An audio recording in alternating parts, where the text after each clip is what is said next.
প্রকৃতি। আপনি যদি প্রকৃতি প্রেমী হন অথবা কিছুক্ষণের জন্য এমন কোনো জায়গাতে যেতে চান শহরের কোলাহল ও দূষণ থেকে মুক্তি পেতে, যেখানে প্রতিটি পদক্ষেপে নতুন কিছু আবিষ্কারের সুযোগ, সবুজ গাছপালা, পাখিদের গান, নদীর কলকল ধ্বনি আর নীল আকাশের তলে আমরা খুঁজে পাই মানসিক শান্তি ও উদ্দীপনা, যেখানে সেই প্রকৃতির মাঝে কাটানো প্রতিটি মুহূর্ত আমাদেরকে নিয়ে যায় এক অদ্ভুত সৌন্দর্যের জগতে। এছাড়া যদি আপনি হন কোনো নেচার ফটোগ্রাফার, এই জায়গাটি তাহলে আপনার জন্য। ক্যামেরার লেন্সের মাধ্যমে ধরে রাখতে পারবেন মনোমুগ্ধকর দৃশ্যাবলী ও মুহূর্তগুলোকে। সেই প্রকৃতির মাঝে সূর্যাস্তের অনুভূতি আপনাকে সম্মোহিত করে তুলবে। তাহলে চলুন ঘুরে আসি এবারে টিপির গ্রাম। বন্ধুরা, চলে এসেছি আজকে মসলন্দপুরে। হ্যাঁ, আমরা শিয়ালদা থেকে বনগা লাইনের যে মসলন্দপুর স্টেশন আছে সেইখানে নেমেছি। এবার এইখান থেকে একটা সুন্দর জায়গায় যাব। সে আমাদের সেই যে কাঁঠালবেড়ি আছে, যেটা দেখেছিলেন ভিডিও, সেই গ্রুপটা আবার সাথে আছে। আর আপনাদের বৌদি অবশ্যই এই গ্রুপে একবার যাচ্ছে।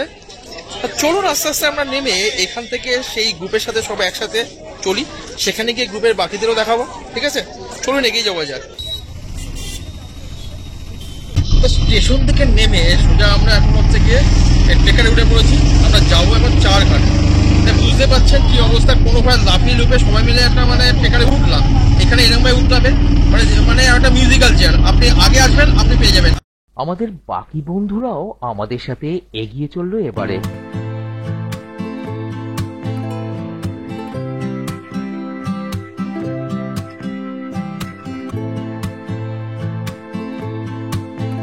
ওই যে দেখলেন স্টেশন থেকে, মসলন্দপুর স্টেশন থেকে নেমে আমরা যে কি করে যে উঠলাম আপনি দেখতে পেলেন। সেইখান থেকে এবার নেমে আমরা চারঘাটে নামলাম। এবার এই চারঘাট থেকে আবার গাড়ি চেঞ্জ করলাম। এবার একটু ভালো করে আমরা বুঝতে পেরেছি। এবার এইখান থেকে আমরা যাবো টিপির ঘাটে। আর ঠিক একটা সুন্দর জায়গা, পিকনিক স্পটও বটে। এগিয়ে চললাম আমরা এবারে টিপির গ্রামের দিকে। শহরের কোলাহল ও দূষণ আস্তে আস্তে সরে গিয়ে চলবার পথের দুই ধারে তখন চাষের জমি, সবুজ গাছপালা আর নদী। কিছুক্ষণ পরেই পৌঁছে গেলাম টিপির গ্রামের বিখ্যাত টিপি ঘাটের সেই সাঁকোর সামনে। গাড়ি আমাদেরকে এখানে নামিয়ে দিয়ে চলে গেল।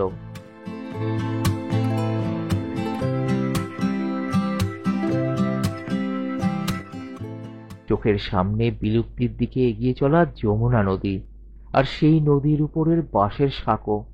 নদীর বুকে নৌকা বাঁধা, জলের স্রোতে কচুরিপানা ভেসে চলেছে, আর বিভিন্ন পাখির দল তার উপর দিয়ে ঘোরাঘুরি করছে, যদি কোনো মাছ তারা শিকার করতে পারে এই আশাতে।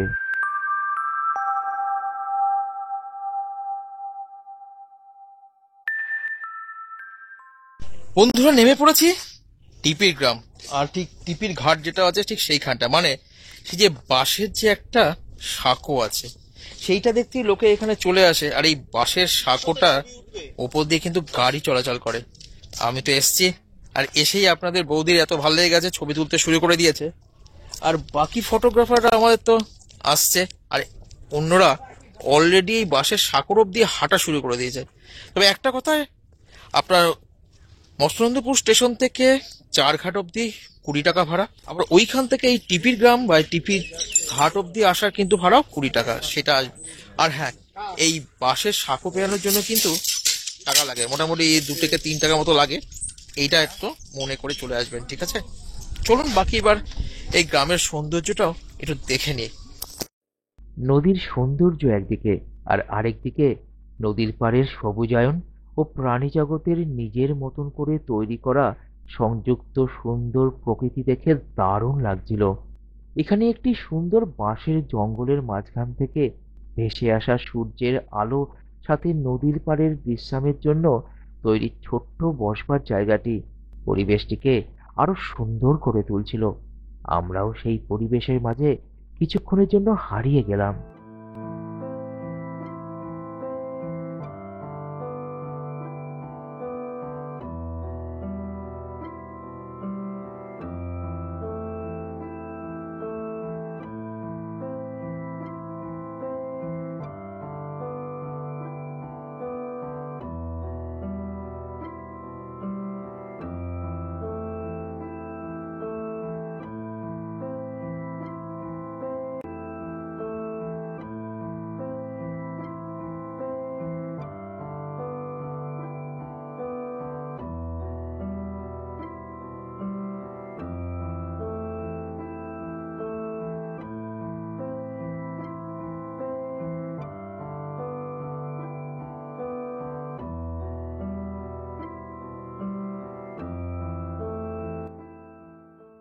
বন্ধুরা বেশ ভালো লাগছে, একটা গ্রাম্য পরিবেশে চলে এসেছি। চারদিকে সুন্দর বাড়ি ঘর, জীবজগৎ রয়েছে, সুন্দর গ্রামের শীতল হাওয়া, আর তার সাথে এই সুন্দর এই বাঁশের সাঁকোটা ব্রিজটা, যার উপর দিয়ে গাড়ি মানে মোটরসাইকেল জাতীয় গাড়ি অনায়াসে চলে আসছে, মানুষ যাতায়াত করছে।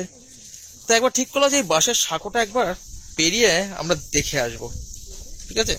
তার আগে অবশ্যই একটুখানি চারপাশটা দেখে নিই, দেখে তারপরে এই বাঁশের সাঁকোর উপর দিয়ে যাব, গিয়ে ওই পাটটাও একটুখানি ভালো করে ছবি টবি তুলবো আমরা, ঠিক আছে? চলো দেখে নিই এই টিপির ঘাট বা টিপির গ্রাম।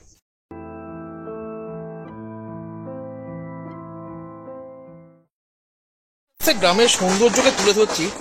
এবার এই সাঁকোটা পেরিয়ে একটু ওই পারে যাব। চলুন আস্তে আস্তে দেখে আসি ওই পাড়টা কেমন লাগে। সাঁকোটাও আস্তে আস্তে পেরিয়ে যেতে কিন্তু হ্যাঁ খুব বিপজ্জনক, কারণ শুধু বাঁশের তৈরি, তবু এর ওপর দিয়ে ওই বাইক জাতীয় বা সাইকেল জাতীয় গাড়ি চলাচল করে। তবে একটু সাবধানে যখন আসবেন একটু সাবধানে দেখে যাবেন, ঠিক আছে? চলুন আমরা একটুখানি এই সাঁকোটা পেরিয়ে ওই পাড়টা দেখি। তবে হ্যাঁ, টোল ট্যাক্সের মতো কিন্তু সাঁকো ট্যাক্স আছে, নেমে দিতে হবে, ঠিক আছে? চলুন এবারে এগিয়ে চললাম এই বাঁশের সাঁকোর উপর দিয়ে। একদিকে বাঁশের সাঁকো, আর অন্যদিকে নদীর উপরে সূর্যের আলোর প্রতিচ্ছবি, সাথে নৌকার মেলবন্ধন, যেন রূপকথার গল্পের কোনো ছবি আমাদের চোখের সামনে।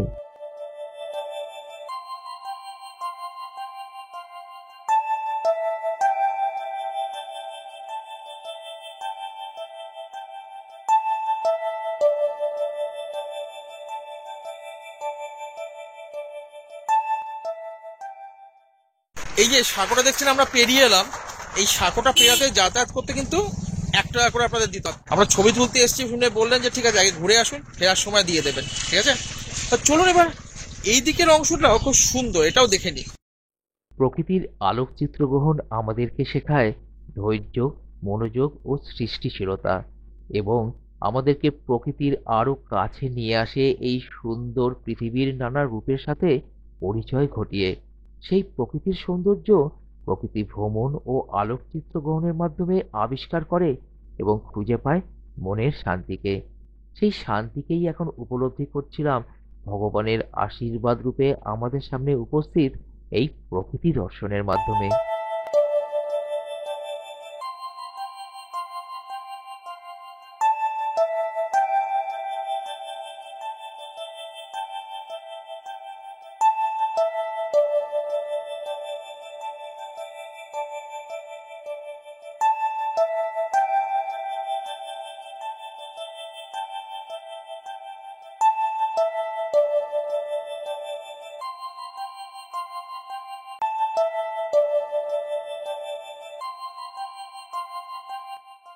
সাঁকোটা পেরিয়ে এবার এই পার দিয়ে একটু হেঁটে চলেছি, গ্রামের অনেক ভেতরে যাচ্ছি।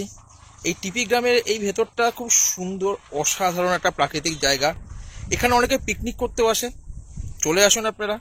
হ্যাঁ, এই জায়গাটা অনেকে যারা গ্রাম ভালোবাসেন তাদের পক্ষে, এবং যারা ছবি তোলেন তাদের পক্ষে কিন্তু অসাধারণ জায়গা, এটা আমরা বলতেই পারি। কি বল, তাই তো? একদম। আর এখানে এক্সপিরিয়েন্স এত ভালো, মানে সেই ছোটবেলার স্মৃতি মনে পড়ে যাচ্ছে। গ্রামের পরিবেশ একদমই আলাদা, এবং এখানে এত মানে এয়ারটা এত ফ্রেশ, এত ভালো লাগছে। হ্যাঁ, একটা ফ্রেশনেস অনুভব করি, সেই জিনিসটা এখানে এসে পাচ্ছি। অথচ এখন দেখুন 3টে বাজে, এই এখন এই দুপুর 3টের সময় কিন্তু বেশ সুন্দর ঠান্ডা একটা আমেজ রয়েছে, কারণ চারদিকে এত সবুজ গাছপালা, আর এই নদীর বা জলটা বলুন, এখন জল কম আছে শীতকাল বলে, সুন্দর হাওয়া আসছে, অসাধারণ। চলে আসুন একদিন।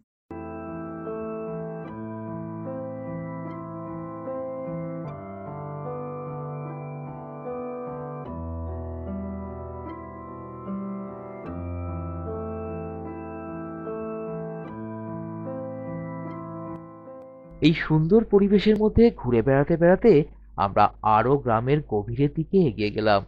আমাদেরকে প্রকৃতি তার সৌন্দর্য দিয়ে অভ্যর্থনা জানালো। যেদিকেই চোখ পড়ছে মনে হচ্ছে সেইখানেই দাঁড়িয়ে যায়, প্রাণ ভরে আরো একটু দেখতে থাকি এই রূপকথার জায়গাটিকে। সত্যি একটাই কথা বলবো, প্রকৃতির ছবি তুলতে যারা ভালোবাসেন তারা একটিবার অবশ্যই এখানে চলে আসুন। সাবজেক্টের কোনো অভাব হবে না আপনাদের সামনে। গ্রামের ভিতরে প্রবেশ করবার পরে আমরা দেখতে পেলাম গ্রাম্য ঘর, সাথে পশুপালন এবং চাষের পরিবেশ।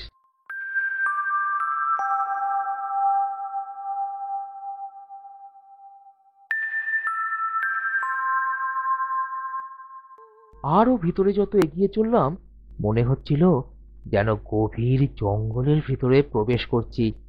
এই হয়তো ঝোপের মাঝখান থেকে কোনো বন্য হিংস্র জন্তু আমাদের উপর ঝাঁপিয়ে পড়বে। না, কোনো হিংস্র জন্তু নয়, আমাদের সামনে এলো বিশুদ্ধ প্রকৃতি। সে তার সৌন্দর্যের সবকিছু বিলিয়ে দিল আমাদের সামনে।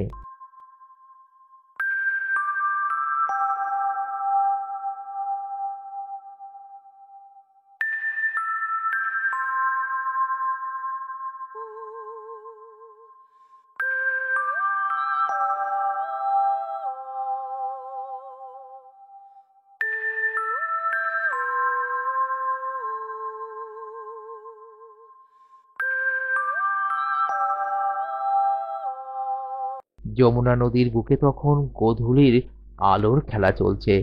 প্রকৃতির সৃষ্টি থেকে ধ্বংস, সবকিছুর মাঝেই দেখবার মতন সৌন্দর্য তখন অপেক্ষা করছিল আমাদেরই জন্যে।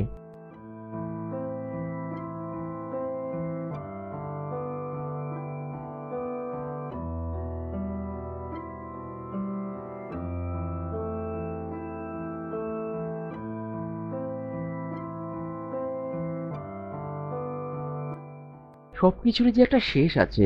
প্রকৃতির মাঝে সময় কাটানোর সময় এখন শেষের মুখে। মনটা ভারাক্রান্ত হয়ে উঠল। এবারে যে বাড়ি ফিরতে হবে।